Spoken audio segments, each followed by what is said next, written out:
Comme d'habitude, c'est un immense privilège. Puis quand que je dis que c'est un immense privilège, c'est pas juste de pouvoir apporter la parole qui est, oui, un immense privilège, mais c'est vraiment de pouvoir être assemblé le dimanche matin avec mes frères et mes sœurs, qui est un grand privilège, qu'on a tous d'être ensemble. Puis peu importe si des fois on a des opinions différentes, des idées différentes, des interprétations certaines sur différents passages, peu importe. On a tous été sauvés par la grâce de notre Seigneur Jésus, puis on est tous frères et sœurs. C'est un immense privilège. Dieu aurait pu, ça aurait été gracieux de Dieu de juste nous laisser un peu en enfer puis nous sortir après. Non, il a décidé de nous en libérer complètement. Ça aurait été gracieux de Dieu de juste nous mettre à une place neutre pour l'éternité, une place, c'est ça, comme ça. Mais c'est pas ça qu'il a fait. Il nous a sauvés. On est ses enfants. Ça aurait été même gracieux de nous mettre au même niveau que les anges, puis être ses serviteurs. Mais non, on est ses enfants, puis en plus, il nous a fait entrer dans une famille. Et lui, c'est notre seul Père. Donc oui, c'est un privilège d'être là avec vous autres ce matin en tant qu'Église pour chanter des cantiques, prier, puis écouter la parole de Dieu. Fait que, on va prier.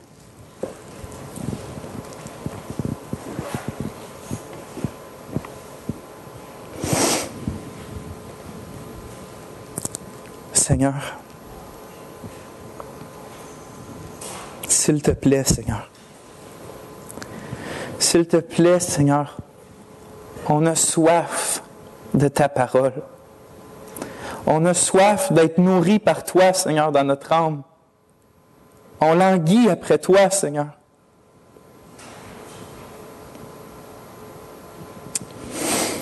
Viens nous édifier, Seigneur. Viens nous fortifier. Viens nous remplir. Parce qu'on est ton peuple et que tu es notre Dieu. Pour toujours, Seigneur, tu es notre Dieu. Donc, sois au milieu de nous selon tes promesses. Fais qu'on sorte d'ici, Seigneur, avec un sens plus concret de ta présence et que nos cœurs soient changés pour la plus grande gloire de ton nom en Jésus. Amen.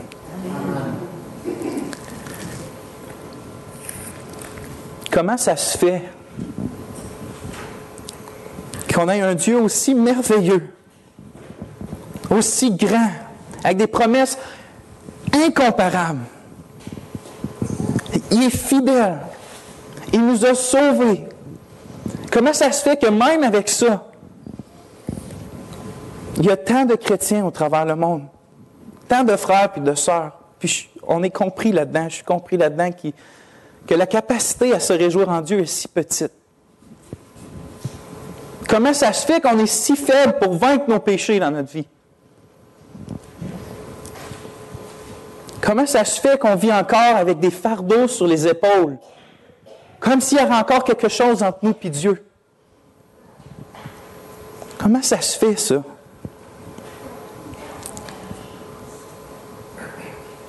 C'est pas la chose la plus triste de voir des frères et des sœurs qui ont été sauvés par la grâce de Dieu, qu'il n'y a plus aucune condamnation entre eux et leur Dieu, puis quand même se coucher le soir avec une sensation de culpabilité, sans joie. Comme si Dieu n'aurait pas tout donné pour le réconcilier à lui-même. Pourquoi qu'on n'est pas si ferme dans notre foi, si zélé, capable de vivre en se sacrifiant, en ayant une joie plus excellente dans notre Sauveur? Paul, il dit dans Romains 16, il écrit ceci.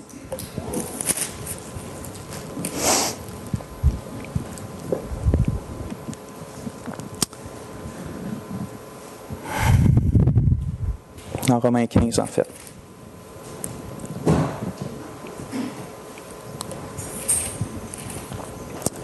Paul il dit, à celui qui peut vous affermir selon mon évangile et la prédication de Jésus-Christ. 16, 25. En fait, non, c'est pas ça. Je l'ai perdu, mais je le connais par cœur. À celui qui peut nous affermir, vous affermir, qui disait aux Romains, par mon évangile et par la prédication de Jésus-Christ. Est-ce que ça se peut que la raison pourquoi qu'on a tant de misère à se réjouir en Dieu, qu'on est si peu ferme pour utiliser les mots de Paul, c'est parce qu'on a réduit l'Évangile à quelque chose comme une porte d'entrée au christianisme ou une porte pour être sauvé, puis ensuite de ça, on met ça de côté parce qu'on a des choses plus importantes à voir. Paul, pendant 16 chapitres, aux Romains, il commence au verset 1-18 en disant « Je n'ai point honte de l'Évangile ». Vraiment, il déballe l'Évangile, puis il finit en disant « À celui qui peut vous affermir selon cet Évangile-là ». Donc pour Paul, c'est pas juste quelque chose qu'on entend 5 points sur Christ suivis d'une prière, puis on rentre dans le christianisme, puis goodbye, l'Évangile, c'est fini. Pour Paul, c'est qu'est-ce qui peut nous affermir en tant que croyants dans notre vie de tous les jours. Donc, on voit que Paul a quelque chose de bien plus grand en tête que ce que souvent on entend par l'Évangile. Je vais vous lire un autre passage dans Éphésiens 3.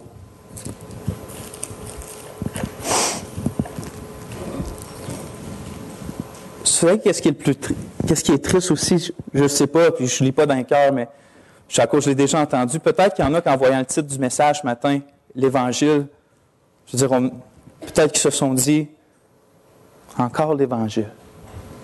On l'a sait, l'Évangile, on ne peut pas passer à autre chose. Mais non, on ne sait pas l'Évangile. On ne la connaît pas, l'Évangile. On ne dirait pas ça de l'Évangile si on la connaîtrait, l'Évangile. La preuve qu'on ne connaît pas l'Évangile, c'est il y en a combien hier soir, après avoir passé la journée, juste avant de s'endormir, ils étaient pleinement satisfaits en Dieu. Ils disaient rien entre eux et Dieu, là, pleinement satisfaits dans la présence de leur Sauveur. Comment il y en a ce matin qui se sont réveillés faibles, moi je l'étais, mais qui arrivent aujourd'hui ici à l'Église, entre le lever, puis là, ils ont eu le temps de se retrouver en Dieu, le temps de recroire ses promesses, de croire qu'ils sont justifiés, puis qui arrivent ici pleinement joyeux. Ce n'est pas la preuve qu'il nous manque quelque chose à quelque part. On n'a pas compris l'Évangile. Au chapitre 3, Paul appelle l'Évangile, au verset 8, il dit « À moi qui suis le moindre de tous les saints, cette grâce, qui était d'être ministre de l'Évangile, il dit « Cette grâce a été accordée d'annoncer aux païens les richesses incompréhensibles de Christ. » Il appelle l'Évangile les richesses incompréhensibles de Christ. Nous, on a réduit ça à 5 choses qu'on doit savoir sur Jésus, puis on passe à autre chose. Lui, il dit c'est des richesses incompréhensibles de Jésus-Christ.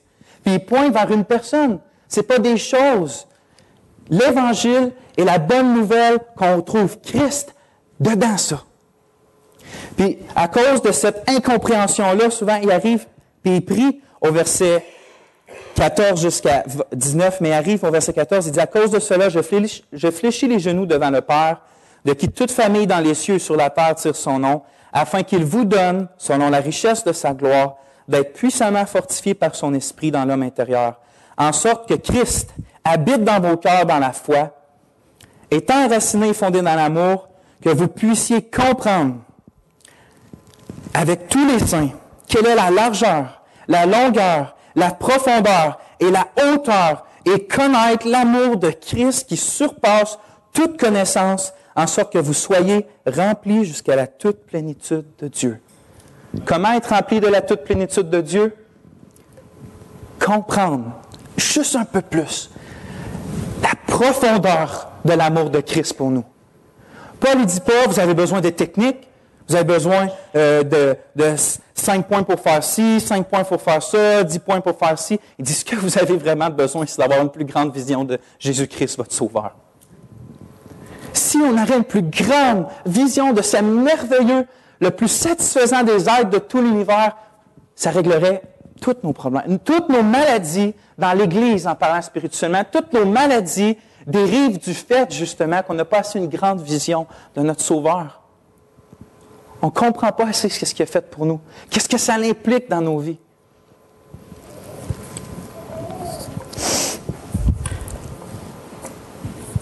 Que Dieu, comme Paul, réponde à cette prière-là, puis fasse qu'on ait une plus grande vision de Christ. Donc aujourd'hui, mon titre, c'est l'Évangile.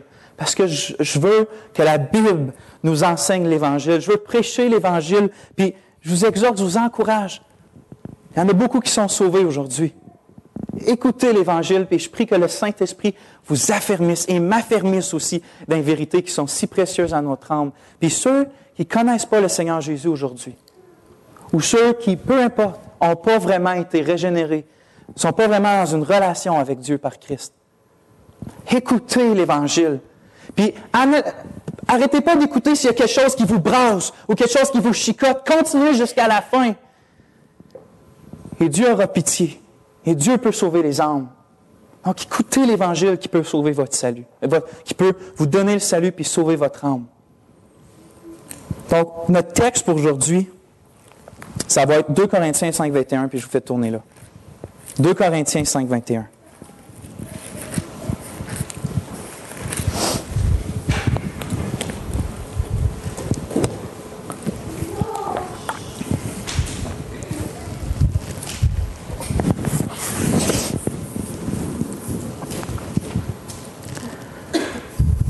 On va le lire au complet, le verset. C'est écrit, « Celui qui n'a point connu le péché, en parlant de Christ, donc celui qui n'a point connu le péché, il l'a fait devenir péché pour nous, afin que nous deviennons en lui justice de Dieu. » C'est pas facile à comprendre ce passage-là. Puis il y a des gens qui vont dire, peut-être, oui, c'est facile, on a juste à comprendre c'est quoi un pécheur, puis on va comprendre ce passage-là. Au début, je pensais que la façon de commencer à annoncer l'Évangile, ou de comprendre l'Évangile, c'est qu'il faut vraiment comprendre qu'on est pécheur. Mais j'ai changé mon avis à ce temps. Parce qu'on ne peut pas comprendre comment on est pécheur, puis on ne pourra pas comprendre ce passage-là, à moins qu'on comprenne au moins un minimum de quelque chose sur la personne de Dieu. Dans la lumière de la connaissance de Dieu, quand Dieu se révèle, quand on voit Dieu comme qu'il est, sa lumière éclaire et là, toutes les taches sortent. Là, on va voir qu'on est pécheur. Mais commencer en pointant des taches dans la noirceur, ça ne marche pas. On doit voir quelque chose de qui est Dieu. Et de voir quelque chose de qui est Dieu, de voir qu'il est saint, saint, saint, de voir qu'il ne tolère pas le péché à cause de sa sainteté, de voir qu'il est bon, tellement bon. C'est drôle, c'est pas drôle, mais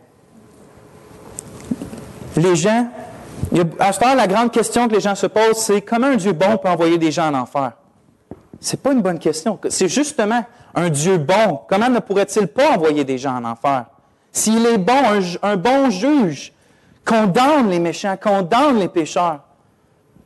Mais il y a un temps que ce n'est pas la question qu'on se posait. Dans la Bible, il y a un grand dilemme quand on apprend à connaître Dieu. Puis ce grand dilemme-là, les gens le posaient cette question-là avant. Il y a une grande question qui ressort, puis c'est cette question-là. Si Dieu est vraiment, vraiment juste,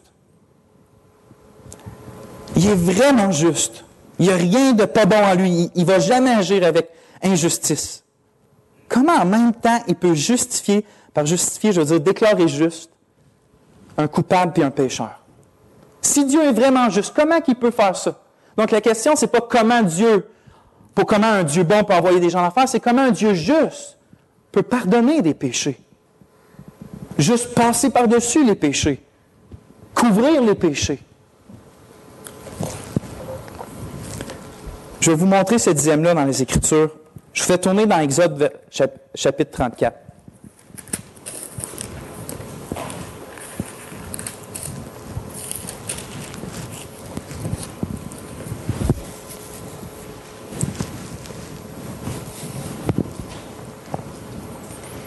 Exode chapitre 34, au verset 5. C'est Dieu, Moïse voulait une révélation de Dieu et Dieu lui a donné. Au verset 5, l'Éternel descendit dans une nuée, se tint là auprès de lui et proclama le nom de l'Éternel. Et l'Éternel passa devant lui et s'écria, l'Éternel, l'Éternel, Dieu miséricordieux et compatissant, lent à la colère, riche en bonté et en fidélité, qui conserve son amour jusqu'à 1000 générations, qui pardonne l'iniquité, la rébellion et le péché. Regardez le reste du verset. Mais qui ne tient point le coupable pour innocent. On a un Dieu ici qui se révèle comme un Dieu qui pardonne toutes sortes de péchés. tous les péchés. Il est compatissant, lent à la colère, riche en bonté. Il pardonne l'iniquité, il pardonne même la rébellion. Mais d'un autre côté, le même verset en parlant du même Dieu dit qu'il ne laisse pas le coupable impuni. Il y a un dilemme juste là. Je vais vous lire quelque chose du psaume 32. C'est David qui parle, puis il s'exclame dans le bonheur, il dit « Heureux celui à qui les transgressions sont remises, à qui le péché est pardonné. Heureux l'homme à qui l'Éternel n'impute pas l'iniquité. » C'est bien beau comme ça. Mais quand on y va avec la connaissance qu'on a d'un Dieu juste, saint, bon, puis qu'on arrive là, puis on dit, juste comme ça. David, c'est un meurtrier.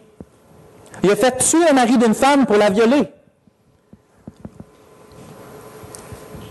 Il est supposé d'être mort, David. C'est écrit dans la Bible, l'âme qui pécha mourra. L'âme qui pêche va mourir. David il est supposé d'être mort. Adam il est supposé d'être mort tout de suite. Enoch est supposé d'être mort. Noé est supposé d'être mort. Abraham est supposé d'être mort. Oui, David est supposé d'être mort. Je suis supposé d'être mort. On est tous supposés d'être morts. Quelle grâce infinie de Dieu qu'on vit encore aujourd'hui. Mais comment ça, David peut dire, « Le Seigneur a couvert mes péchés » juste comme ça. Je pensais que c'était le truc des juges méchants de juste faire « OK, tu n'as pas fait de mal », juste comme si de rien n'était. Est-ce que c'est ça que Dieu fait? Il y a un problème à quelque part. Si Dieu est vraiment juste, il y a un problème à quelque part. Regardez le Proverbe 17.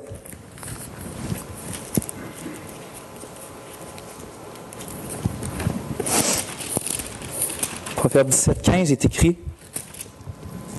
« Celui qui absout le coupable et celui qui condamne le juste sont tous deux en abomination à l'Éternel. » Donc celui qui déclare juste le coupable et celui qui déclare coupable le juste, les deux sont... C'est horrible aux yeux de Dieu faire ça. C'est impur, c'est une abomination. Et pourtant, dans le Nouveau Testament, sans cesse les disciples, même les anges, les apôtres, proclament et louent Dieu à cause qu'il justifie le pécheur. Il déclare juste un coupable. C'est la même Bible qui ne se contredit pas. Donc, il y a certainement un problème à quelque part. Comment Dieu fait pour justifier le coupable? Pour déclarer juste quelqu'un qui est certainement pécheur?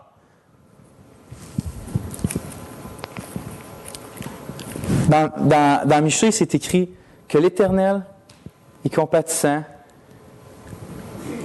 qui prend nos péchés et qui les met sous ses pieds et qui les jette dans le fond de l'océan.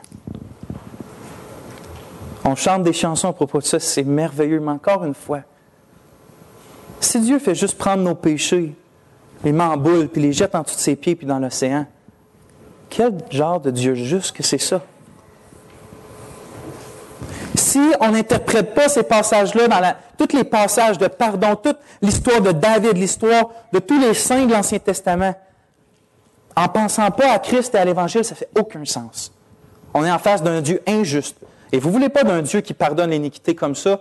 S'il est injuste sur une chose, il peut être injuste sur n'importe quoi. On ne veut pas d'un Dieu injuste. Il y a un problème. Il y a un problème. Et la solution et la réponse à ce problème-là, c'est le cœur de l'Évangile. C'est le cœur de l'Évangile. Puis ça commence avec la connaissance de Dieu. Oui, on est pécheurs, mais qu'est-ce que ça fait? Ça fait qu'un Dieu juste ne peut pas nous pardonner. Il ne peut juste pas. Il ne veut pas le faire. Parce qu'on est coupable. Mais vous savez que dans son amour, Dieu a pourvu à quelque chose. Et ça, c'est l'Évangile. Et on va en parler. On retourne dans notre passage de 2 Corinthiens. Au chapitre 5. Qu'est-ce que Dieu a fait pour régler ce problème-là?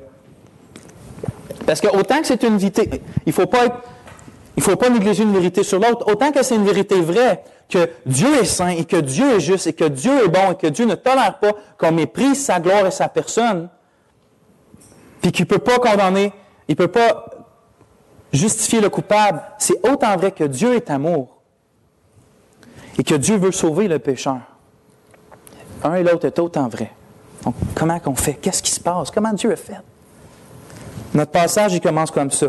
Celui qui n'a point connu le péché. Christ n'a point connu le péché. Celui qui n'a point connu le péché.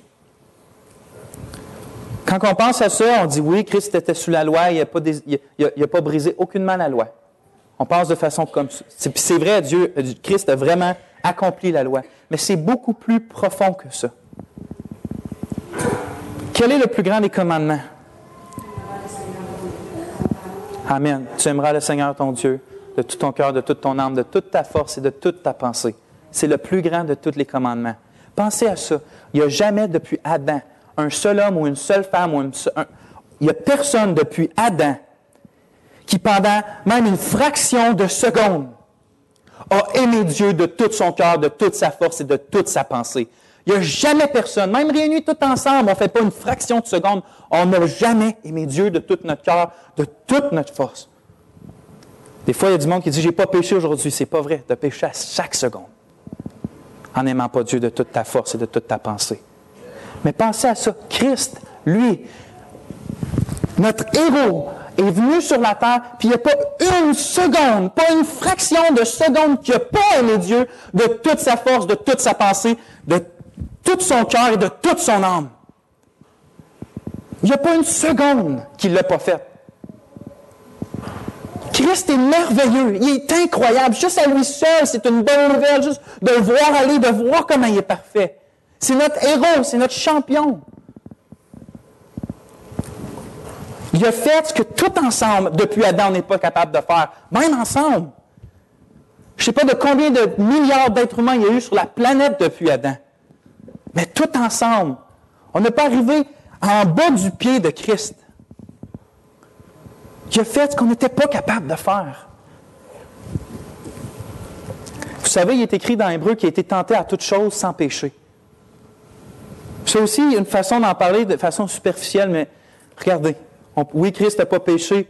Il a été tenté comme nous. C'est encore, oui, il a été tenté comme nous, mais d'une façon, il a vraiment été tenté vraiment pas comme nous. Dans un sens, regardez. Adam, le meilleur d'entre nous, le premier homme, il vivait dans le jardin d'Éden. Vraiment, c'est le meilleur d'entre nous. C'est l'élite de notre race. Il était dans le jardin d'Éden, condition parfaite. Il marchait avec Dieu, il y avait Ève. À la première tentation, il a lamentablement échoué. Lui et Ève, ils ont tombé toutes les deux, ils ont jeté la race entière de l'humanité dans le péché. À la première tentation que la Bible rapporte. Christ, regardez, je pense vraiment que ça a un lien. Christ, quand il commence son ministère, il s'en va dans le désert, conduit par l'Esprit. Pas dans le jardin d'Éden, dans le désert. Et Christ est né après la chute, donc avec les faiblesses humaines, les capacités moindres physiques. Il va dans le désert. Il ne mange pas, il ne boit pas pendant 40 jours. Adam, il avait les fruits à portée de main. C'était parfait, il était dans le paradis. Et Christ, Satan lui-même aussi vient. Et l'attaque, et essaye de le faire. Il le tente, et Christ reste debout, sans flancher, une seconde. On avait besoin d'un Christ qui était capable de porter ça. Il a été tenté en toutes choses, et il n'a pas croulé sous le poids de ces tentations-là. Nous, une petite tentation qui vient sur notre épaule, bang, on tombe à terre. Christ, jamais il a flanché, il est resté droit, toujours dans la faiblesse. Oui, il connaît nos faiblesses, mais il ne faut pas dire qu'il a été tenté exactement comme nous. Vous pouvez être sûr que Satan, quand il a vu le Fils de Dieu venir sur terre, il a tout donné pour le faire tomber. C'est pour ça que sa défaite est déjà arrivée.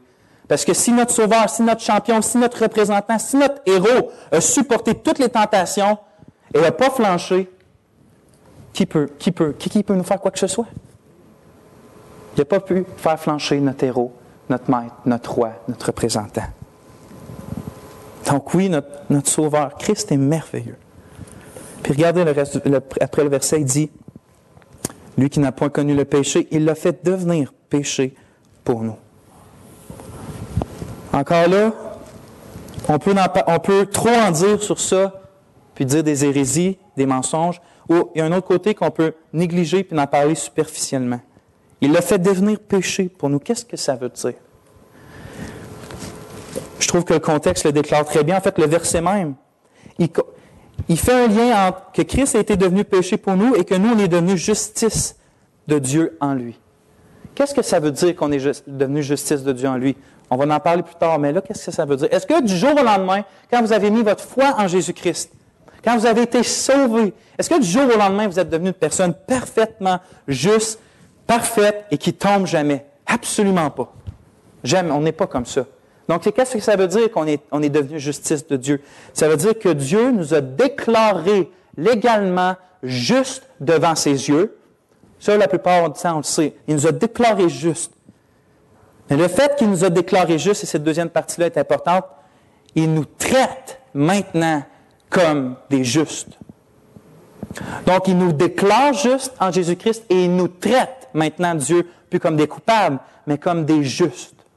Donc, qu'est-ce que ça veut dire que Christ est devenu péché pour nous? Est-ce qu'il a été fait pécheur? Non, pas du tout. Qu'est-ce que ça veut dire? C'est que Dieu a pris nos péchés, il les a imputés, il les a mis sur Christ. Et Dieu, maintenant, a déclaré son Fils unique, bien-aimé, coupable, et il l'a traité comme un coupable. C'est ça que ça veut dire qu'il a été fait péché pour nous. Comment qu'on pourrait comprendre? Il ne faut pas penser qu'on peut comprendre vraiment ce passage-là. Comment qu'on pourrait comprendre que Christ a été fait péché? Nous, quand quelqu'un nous fait de l'injustice, ou quand on se fait traiter à tort d'injuste dans une affaire qu'on est juste dedans, on bouille. Mais on est pécheur depuis notre naissance. On a des parents pécheurs. On vit dans un monde, on baigne dans le péché. C'est écrit dans Job qu'on boit l'iniquité comme de l'eau. On connaît que ça, le péché. Et pourtant, on est quand même insulté. On est quand même brisé quand quelqu'un nous traite à tort de quelque chose qu'on n'a pas fait. Christ, lui, depuis toute éternité, sans péché, parfait dans le sein du Père, communion parfaite dans la Trinité, joie qui se brise jamais, une communion parfaite. Et lui, maintenant, porte les péchés de son Église, porte les péchés de son peuple, et est déclaré coupable et est puni comme un coupable. Paul nous fait regarder un peu plus creux dans qu'est-ce que ça veut dire qu'est-ce que ça veut dire, qu'est-ce que ça l'implique maintenant qu'il a été condamné comme un coupable, afin que nous, on soit considérés comme des justes. Dans Galates, Paul, il nous donne un aperçu encore de qu'est-ce que c'est. Je vais tourner dans Galates 3.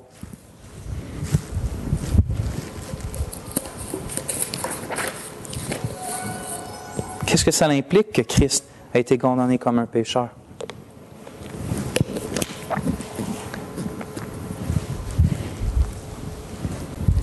Galates 3:10. C'est écrit: car tous ceux qui s'attachent aux œuvres de la loi, tous ceux qui veulent faire la loi pour être justes,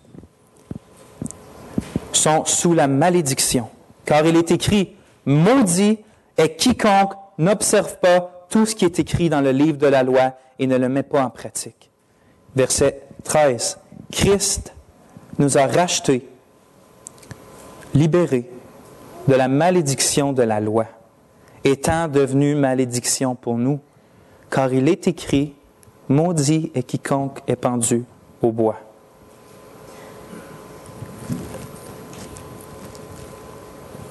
Qui était supposé d'être maudit? C'est qui est maudit? Qui que Dieu déclare maudit? Qui que Dieu maudit?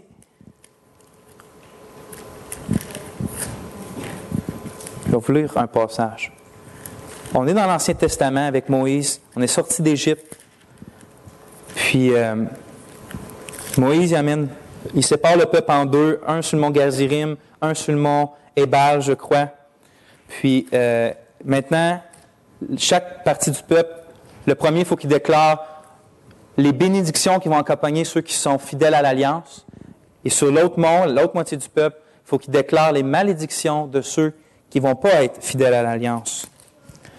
Puis, c'est Deutéronome 27, je vais vous le lire. Qu'est-ce qui se passe? Il déclare c'est qui sont maudits. Qui que Dieu déclare maudit? 27, verset 15, c'est écrit: maudit soit l'homme qui fait une image taillée ou une image en métal fondu. Abomination de l'Éternel. Maudit soit celui qui méprise son père et sa mère. Maudit soit celui qui déplace les bornes de son prochain. Maudit soit celui qui fait égarer un aveugle dans le chemin. Maudit soit celui qui porte atteinte aux droits de l'étranger. Maudit soit celui qui couche avec la femme de son père. Maudit soit celui qui couche avec une bête quelconque. Maudit soit celui qui couche avec sa sœur. Maudit soit celui qui couche avec sa belle-mère. Maudit soit celui qui frappe son prochain en secret. Maudit soit celui qui reçoit un présent pour répandre le sang innocent. Maudit soit celui qui n'accomplit point les paroles de cette loi et qui ne les met point en pratique. C'est le verset qu'on vient de lire dans Galates. Christ, maintenant, on peut dire que Christ a été maudit comme celui qui méprise son père ou sa mère. Christ a été maudit comme celui qui égare un aveugle dans le chemin. Christ a été maudit comme celui qui porte atteinte aux droits de l'étranger.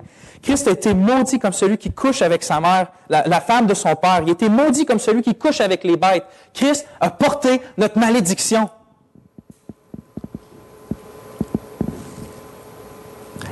Il y a juste une personne dans tout l'univers, en fait, qui a gardé l'alliance de Dieu. Il y a juste un serviteur fidèle. Dieu n'en a juste eu un. C'est pas dur de savoir, nous, sur quel des deux mondes on a arrêté. Le monde des malédictions, c'est le nôtre. Car on est ces choses-là. On est des idolâtres. On est des gens égoïstes. Des gens qui n'aiment pas Dieu. Dieu a juste eu un serviteur fidèle, et c'est Jésus-Christ. Et c'est lui qui a pris notre place sur ce monde-là pour recevoir la malédiction qu'on est justement supposé d'avoir. Regardez, qu'est-ce qui arrivait à celui qui est maudit? Au chapitre 28, c'est dit, je vais sauter d'un verset à l'autre, donc je vais juste vous les lire, mais c'est écrit à celui qui est maudit, tu seras maudit dans la ville et tu seras maudit dans les champs. Tu seras maudit à ton arrivée, tu seras maudit à ton départ. L'Éternel enverra contre toi la malédiction, le trouble et la menace au milieu de toutes les entreprises que tu feras. L'Éternel te frappera de langueur, de fièvre, d'inflammation, de chaleur brûlante, de dessèchement, de jaunisse et de gangrène qui te poursuivront jusqu'à ce que tu périsses. Le ciel sur ta tête sera d'airain et la terre sous toi sera de fer. C'est écrit plus loin. De même que l'Éternel prenait plaisir à vous faire du bien et à vous multiplier, de même l'Éternel prendra plaisir à vous faire périr et à vous détruire. Dans l'effroi, c'est écrit ça aussi. L'Éternel rendra ton cœur agité, tes yeux languissants, ton âme souffrante. Ta vie sera comme en suspens devant toi. Tu trembleras la nuit et le jour, tu douteras de ton existence. Dans l'effroi qui remplira ton cœur et en présence de ce que tes yeux verront, tu diras le matin, puisse le soir être là. Et tu diras le soir, puisse le matin être là. Vous voulez voir un peu plus c'est quoi les souffrances de Christ? Il a été maudit à notre place.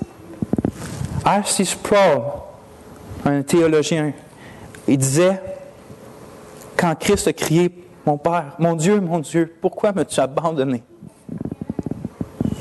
Il dit, on aurait pu entendre ces réponses-là. Parce que je t'ai maudit. Parce que je t'ai maudit à la place de mon peuple. Christ a pris tout ce qui nous séparait de Dieu. Oui, il y a des gens qui ne sont pas en Christ, ils croient qu'ils ont une relation avec Dieu, mais pas avec le vrai Dieu.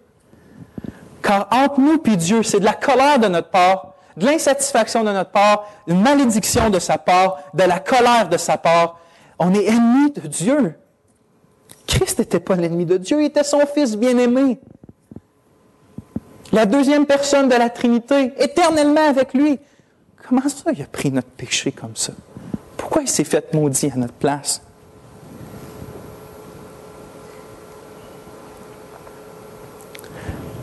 Vous savez qu'est-ce qui s'est passé dans le jardin de Gethsémane? La croix s'en venait et Christ est là. Il tombe à genoux. Et 3 fois, « Père, éloigne cette coupe. Père, si c'est possible, éloigne cette coupe. Père, si c'est possible, éloigne cette coupe. » J'ai entendu un prédicateur dire, on pourrait dire qu'il est en train de dire, « Père, si c'est possible, que je sauve mon Église, que je rachète ton peuple, tes élus, sans passer par là. » fait que ça arrive. Si c'est possible que je puisse sauver Vincent, Yolande, n'importe qui, si je peux sauver mon Église autrement que par là, fais-le. Et non, c'était pas possible. Christ, il fallait qu'il prenne absolument tout ce qu'il y avait entre nous et Dieu. Qu'est-ce qu'il y avait dans cette coupe-là qui faisait si peur à Christ, qui le faisait trembler des grumeaux de sang, qui voulait que ça s'en aille de lui? Il y a des gens, des fois, qui disent, il avait peur des clous. Il y avait plein. On entend souvent ça à Pâques. Il voyait les clous, il voyait la croix, il voyait les fouettes. Ça ne fait aucun sens si c'est vraiment ça qui le faisait trembler. 2000 ans d'histoire d'Église, qu'est-ce qui s'est passé? Des frères et des sœurs emmenés pour se faire crucifier, d'autres crucifier la tête par en bas, d'autres brûler vifs, d'autres couper la langue, couper les membres, peu importe. Il était le chest bombé, qu'on considérait béni et privilégié de pouvoir mourir au nom de Christ. Et c'est les faibles petites brebis du grand et grand roi. Et Christ serait dans un jardin d'Éden en train de languir et de supplier Dieu que ça s'en aille de lui. C'est pas... Les souffrances de Christ étaient véritables. Je ne veux pas les diminuer. Mais ce n'était pas ça qu'il y avait dans la coupe. Psaume 75 écrit « Il y a dans la main de l'Éternel une coupe où fermente un vin plein de mélange. Il en verse, tous les méchants de la terre sucent, boivent jusqu'à la lie. » Jérémie 25, « Car ainsi m'a parlé l'Éternel, le Dieu d'Israël. Prends de ma main cette coupe remplie du vin de ma colère et fais-la boire à toutes les nations vers lesquelles je t'enverrai. » La coupe représente toute la fureur et indignation de Dieu contre le péché. Et ce n'est pas une espèce de colère, une espèce de... comme nous qui est colérique puis qui sont pompés. Non, non, Dieu est extrêmement patient. Extrêmement patient. La grâce commune de Dieu est incroyable. On sent des odeurs, j'ai des enfants, je suis joyeux. Même ceux qui le blasphèment ouvertement sont dans cette vie-là puis jouissent de plein de choses. Quand ils sont supposés, Dieu est patient. Dieu est vraiment patient. Mais un jour, la patience, par exemple, a une limite. Être éternellement patient, si une police passe proche de chez vous, à côté d'une maison, vous savez qu'il se passe des choses, des enfants se font faire des affaires pas correctes là-dedans, puis que la police, il le sait, puis il fait juste passer sans arrêt devant, sans jamais rien faire. Ces polices-là ne sont pas justes. Oui, Dieu est patient. Puis des fois, tellement patient qu'il nous fait languir. Comment ça, les méchants survivent? Comment ça qu'il se passe encore des choses terribles sur l'affaire? Dieu est patient. Tellement patient, au-delà de notre compréhension. Mais un jour, sa patience s'arrête. Sa patience, c'est des limites. Et cette coupe-là, c'est sa colère qui est supposée verser sur toute l'humanité. Et Christ dit que c'est cette coupe qui est là devant lui.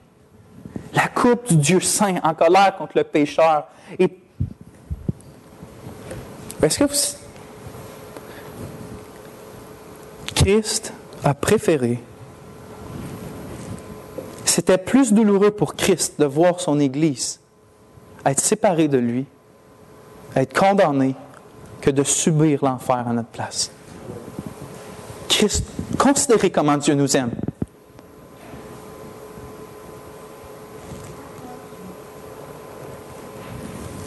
Les douleurs spirituelles de Christ dépassent notre compréhension. Mais lisez les prophètes, lisez l'Apocalypse, lisez les manifestations de la colère de Dieu. Et bien souvent, c'est juste des manifestations physiques.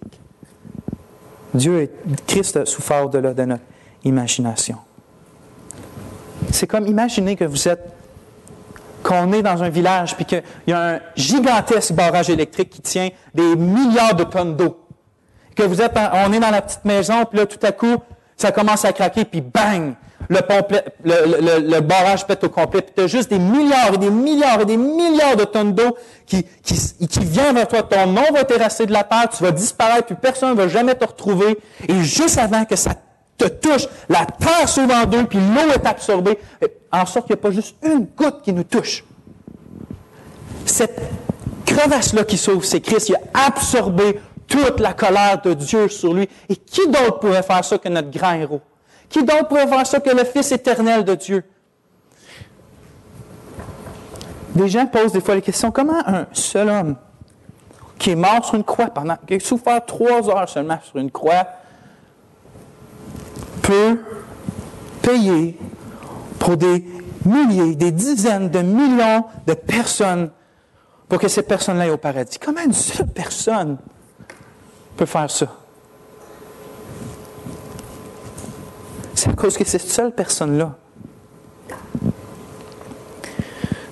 Prenez tout ce qui est extraordinaire ensemble, toutes les constellations, toutes les créatures célestes. Prenez ce qui est le plus beau, le plus merveilleux, le plus satisfaisant aux yeux des hommes. Prenez toute cette vie-là, toute la création. Mettez-la dans une balance, puis le Fils de Dieu, mettez-le de l'autre bord. Bang! Il est plus lourd en beauté, en magnificence, il est satisfaisant plus que toute autre chose. Il n'y a rien qui est comparable au Fils de Dieu. Donc oui, si le Fils de Dieu vient et qui donne sa vie comme une rançon, oui, plusieurs hommes peuvent être sauvés. Toute l'humanité, c'est suffisant pour tout le monde. C'est pour ça qu'il appelle chaque être humain à venir à lui. Chaque être humain à venir à lui.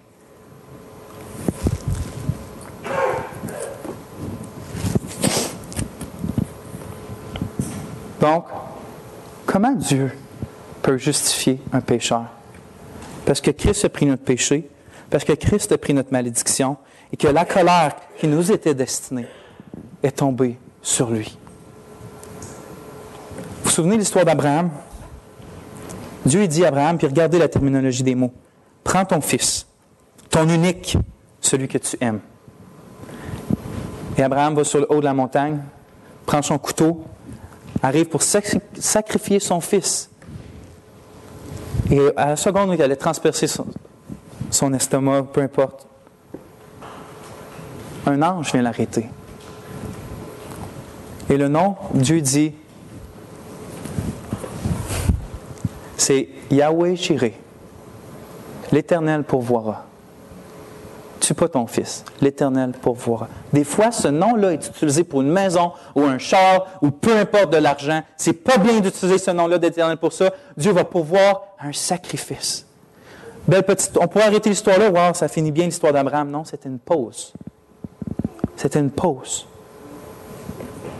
2000 ans plus tard, peut-être 2000 ans plus tard, des années plus tard, le Fils de Dieu, son unique, son bien-aimé, est venu sur la terre. Dieu a pris le couteau d'Abraham et l'a planté dans le chest de son propre fils. Il l'a plu à Dieu. C'est écrit dans Isaïe, de le briser. Il a plu à Dieu de le briser pour nos iniquités.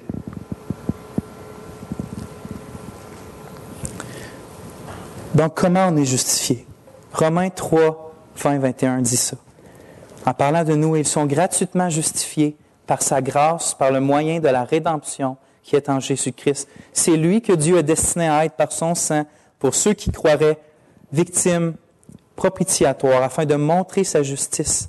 Parce qu'il avait laissé impunis les péchés commis auparavant au temps de sa patience. Il montre ainsi sa justice dans le temps présent, de manière à être juste, tout en justifiant celui qui a la foi en Jésus. Donc le moyen, c'est que Dieu a destiné à être Christ, une victime propitiatoire. Mot qui veut dire tellement de choses, mais simplement dit, mot qui veut dire,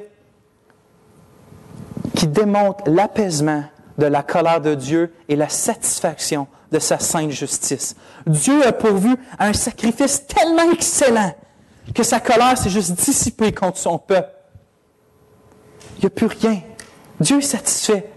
Il n'y a plus rien entre lui et son peuple. Et maintenant, ceux qui croient, ceux qui s'appuient sur l'unique sacrifice que Dieu a pourvu, Dieu peut les regarder et dire, tu es juste maintenant.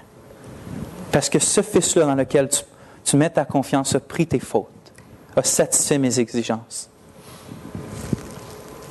Tous ceux qui croient, il répète 2 fois, pour tous ceux qui, par la foi, pour tous ceux qui croient. C'est comme si vous voulez dire vraiment n'importe qui. Je ne sais pas s'il y en a ce matin qui ne sont pas sauvés, mais peu importe ce que vous avez fait de terrible dans votre vie, peu importe. La grâce de Dieu manifestée en Jésus-Christ est des milliards, je n'ai même pas utilisé de chiffres, juste éternellement supérieure à votre péché. À la seconde que vous allez vous tourner vers Jésus-Christ, plus rien va vous séparer de Dieu et de son amour. Plus rien.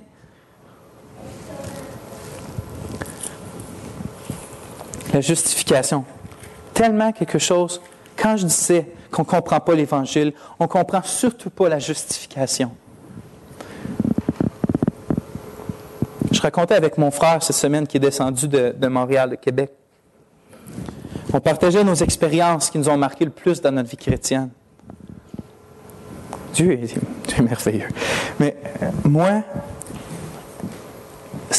j'appelle ça ma deuxième conversion, tellement que ça a été significatif dans ma vie. On ne parle pas de notre salut, je ne me suis pas reconverti, mais ça a tellement été significatif. J'avais 2 ans, un peu moins de vie chrétienne. Puis j'étais comme bien des frères et des sœurs dans une espèce de rond interminable où ce que tu pêches et que tu te sens mal, donc tu te sens mal, tu ne retournes pas à Dieu. Ça fait 2 jours que tu n'es pas retourné à Dieu, tu te sens bien plus mal, tu ne retournes pas à Dieu, et ainsi de suite. Indigne de s'approcher de Dieu. Et tu as Satan qui est certainement là. Il est mort pour toi, puis tu ne passes pas de temps avec, puis tu fais celle et telle chose. Comment tu penses que tu peux retourner à lui? On ne comprend pas l'Évangile quand on agit comme ça. Je ne comprenais pas l'Évangile. Parce que Christ, quand on est justifié, quand il nous déclare juste, comme on a dit tantôt, il nous traite comme des justes. Avez-vous déjà lu dans les psaumes des choses qui nous disent « Les hommes droits contempleront ta face ». On lit ça et on dit « Je ne suis pas droit, je ne contemplerai pas sa face », puis on prend comme c'est comme si on ne réussirait pas à prendre ces promesses-là pour nous. Parce qu'on sait qu'on est injuste dans notre cœur, on connaît notre propre cœur. Dieu nous déclare juste. Pas à cause de qu'est-ce qu'on a fait ou qu'est-ce qu'on va faire. Vous savez que le plus mûr des chrétiens, à la fin de sa vie, mériterait quand même que l'enfer. C'est pas par nos œuvres qu'on plaît à Dieu. Quand on est justifié, je pense que je vais vous donner une image. Allez dans Zacharie, chapitre 3. Qu'est-ce qui arrive? Zacharie, chapitre 3.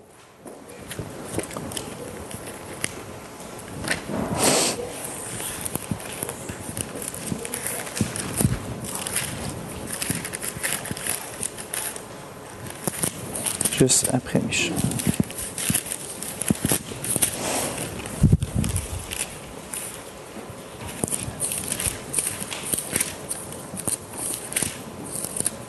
Y a-t-il quelqu'un qui est rendu? Est-ce que tu voudrais lire les chapitres, les versets 1 à 5? Quelqu'un, n'importe qui? Quand j'ai mal à la gorge. De Zacharie 3? Oui, 1 à 5. Il m'a fait voir le grand prêtre Josué, debout devant l'ange de l'Éternel, et Satan qui se tenait à sa droite pour l'accuser. L'Éternel a dit à Satan que l'Éternel te réduise au silence, Satan, que l'Éternel te réduise au silence, lui qui a choisi Jérusalem. Celui-ci n'est-il pas un bout de bois arraché au feu?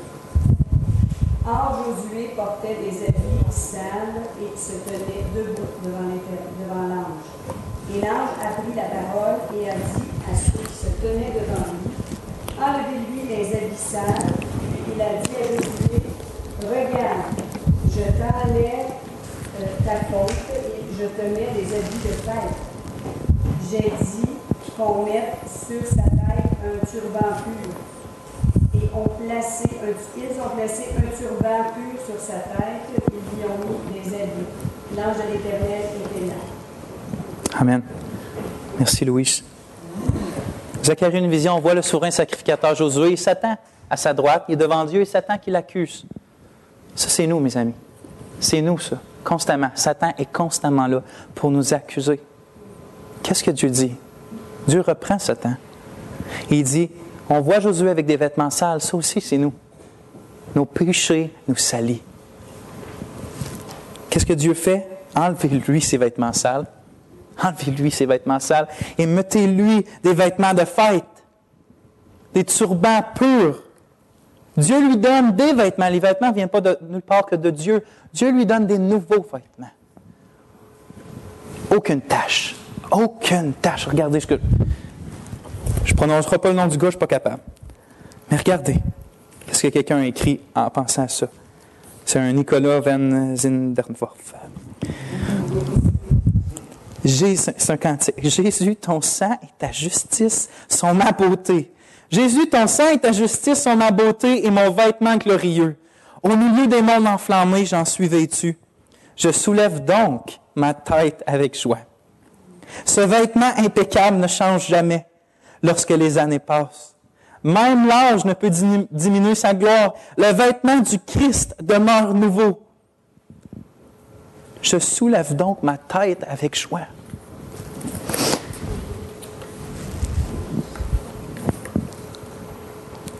Dieu m'a juste appris cette fois-là. No matter what, peu importe ce que je fais dans une journée, j'ai été horrible. Pensée orgueilleuse toute la journée. Parler du Seigneur à personne. Pas prier, pas lu. À la fin de la journée, je suis encore juste devant lui. Je suis encore juste devant lui. Et si je me mets à genoux devant lui et que je le regarde, je ne vais pas entendre « Qu'as-tu fait? » Je vais entendre « Enfin! Enfin, tu t'es tourné vers moi. » Christ n'est pas venu donner sa vie pour ensuite de ça nous reprendre à chaque petit péché qu'on fait. Oui, dans son amour, il va nous reprendre, mais son but, c'est qu'on vienne à lui. Son but, c'est qu'on vienne à lui. Et puisqu'on est juste, toujours, c'est le manteau de Christ qu'on porte, frères et sœurs. Et sa justice est parfaite, et sa justice ne changera jamais pour l'éternité. Sa justice est parfaite. Et quand on s'approche de Dieu, on ne dit pas « qu'est-ce que j'ai fait aujourd'hui » ou « qu'est-ce que j'ai pas fait aujourd'hui ». On s'approche de Dieu et on dit « qu'est-ce que tu as fait pour moi ?» Je peux m'approcher de toi maintenant, peu importe ce que j'ai fait aujourd'hui. Quel Dieu merveilleux tu es. C'est pour ça que je dis que quand on se couche le soir, mon frère me partageait qu'il lisait un livre d'un gars qui est mort longtemps, puis que lui, il conseillait qu'il faut se coucher le soir comme ça serait toujours le dernier soir. Ça veut dire qu'on soit bien avec Dieu. Mais qu'est-ce qui nous empêche, c'est souvent de faire ça? Qu'est-ce qui nous empêche même de nous mettre à genoux, puis de dire, Seigneur, je me repens. Il y a quelque chose qui nous empêche, c'est qu'on ne croit pas. On ne croit pas qu'on est juste devant Dieu. Pourtant, on l'est. On est vraiment pleinement juste devant notre Sauveur. Satan ne peut pas nous accuser. Il a essayé d'accuser Josué. Qu'est-ce que Dieu a dit? Je te réprime. Je te réprime. Quand Dieu essaie de vous accuser, Christ est là à la droite. Il dit, je te réprime. Quand c'est mes vêtements qu'il porte.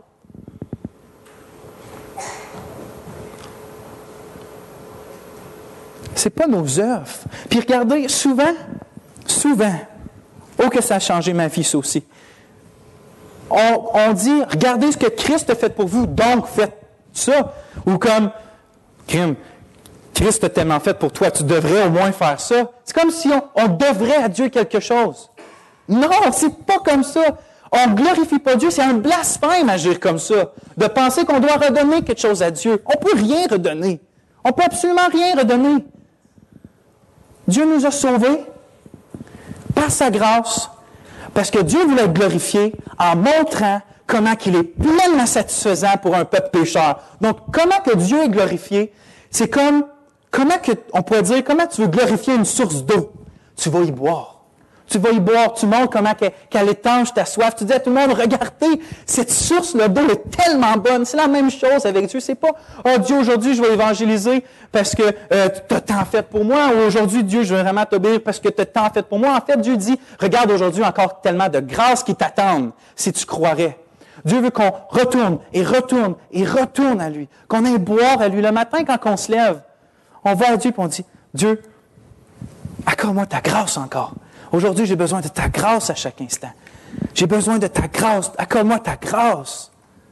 On doit vivre.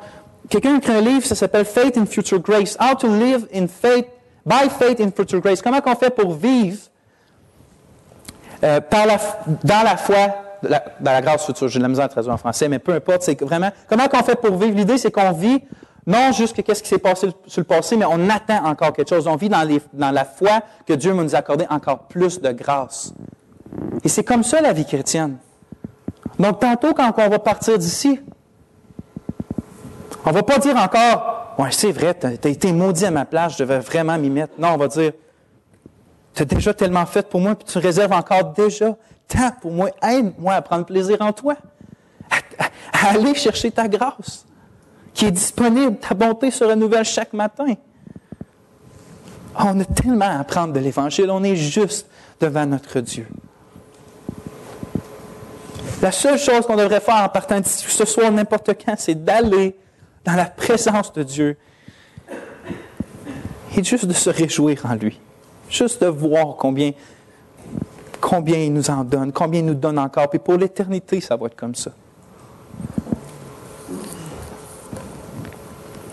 J'ai dit, peu importe les péchés, Dieu, son amour ne diminue pas ou augmente pas.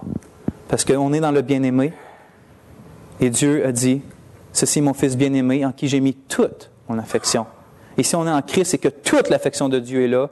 La seule façon que Dieu nous aime moins, peu importe, c'est qu'il aime moins Christ. Et ça, je vous assure que ça n'arrivera jamais. La Bible nous assure de ça. Maintenant, c'est vrai que peu importe les péchés qu'on fait, on a un vêtement de Christ qui nous couvre et qu'on ne sera pas accusé de quoi que ce soit.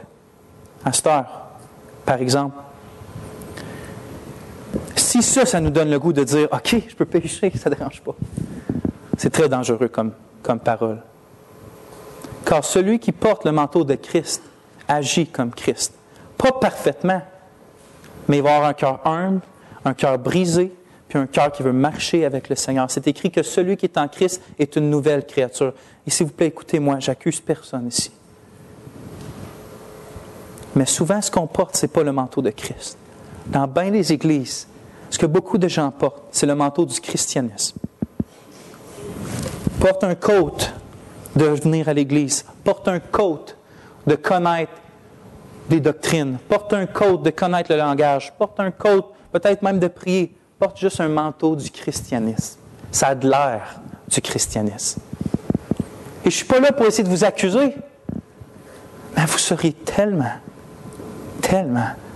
mieux et tellement plus satisfait si vous vous enleviez, si vous enlevez ce manteau-là et que vous revêtez celui de Christ.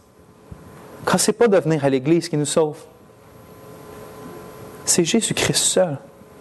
Et ça ne sert à rien de continuer. Je veux dire, des fois, ça peut faire 20 ans, 5 ans, 10 ans qu'on vient à l'Église.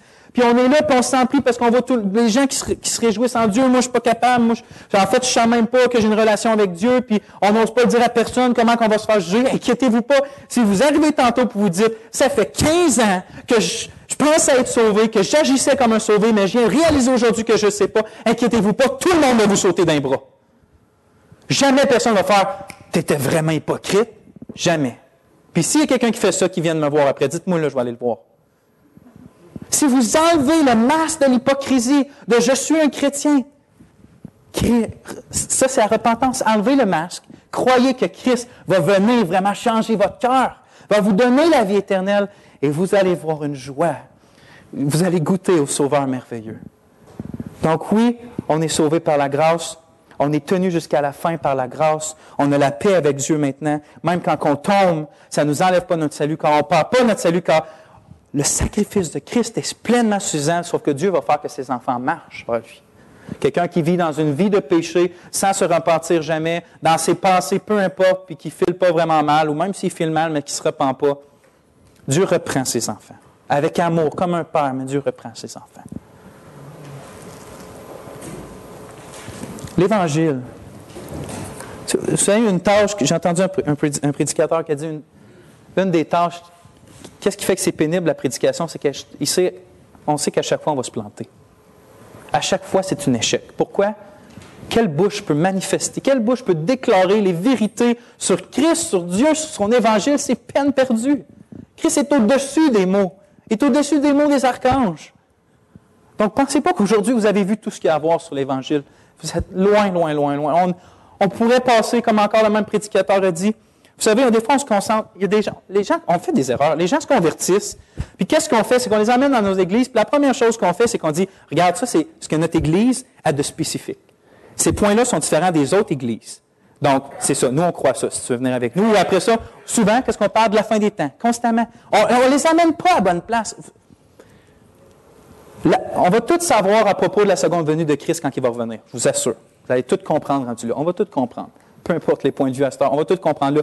Mais l'homme a tellement raison quand il dit, mais on va passer une éternité, d'éternité, à savourer et à découvrir Christ dans l'Évangile, puis on n'aura pas encore touché le bas de la montagne de l'Everest de Christ, de qu'est-ce que c'est l'Évangile. C'est un joyau, ce qui fait que toutes les autres doctrines ou enseignements de la Bible ont de la clarté.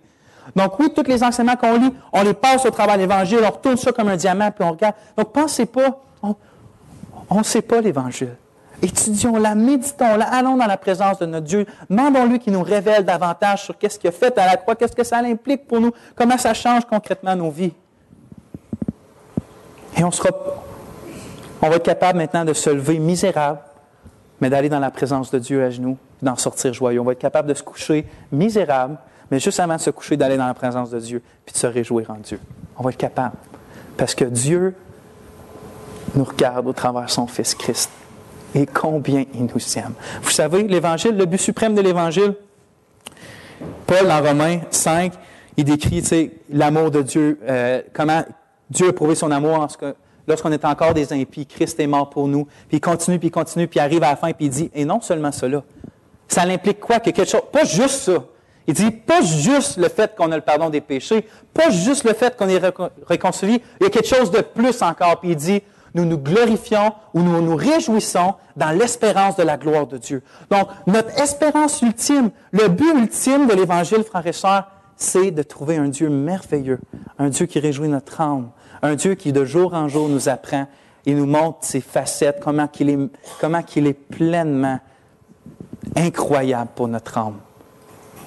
Donc, l'Évangile, c'est pas juste 5 points, c'est pas juste l'entrée, c'est complètement toute la vie chrétienne, parce que c'est dans l'Évangile qu'on trouve Christ, et c'est dans l'Évangile qu'on trouve ce Dieu-là qui satisfait autant notre âme. Je termine, frère et sœur.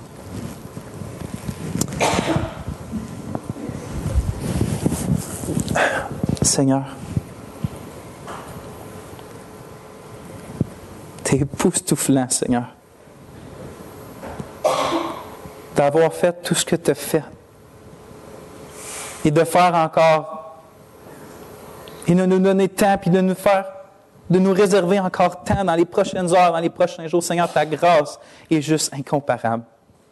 Et je veux te remercier pour ton Évangile. Je veux te remercier. On veut te dire merci ensemble, Seigneur, pour toi. Parce que tu es venu prendre notre péché. Tu as sauvé ton peuple, ton Église, Seigneur, de l'enfer. Tu t'es donné, toi, à elle, pour qu'on te connaisse. Seigneur, affermis-nous par ton Évangile. Quelle bonne nouvelle de pouvoir te connaître. Seigneur, convertis ceux qui ne sont pas convertis. Affermis ceux qui sont faibles. Viens à notre secours, Seigneur. Augmente notre capacité à se réjouir en toi. Parce qu'on veut te glorifier comme une source pleinement satisfaisante chaque jour pour notre âme.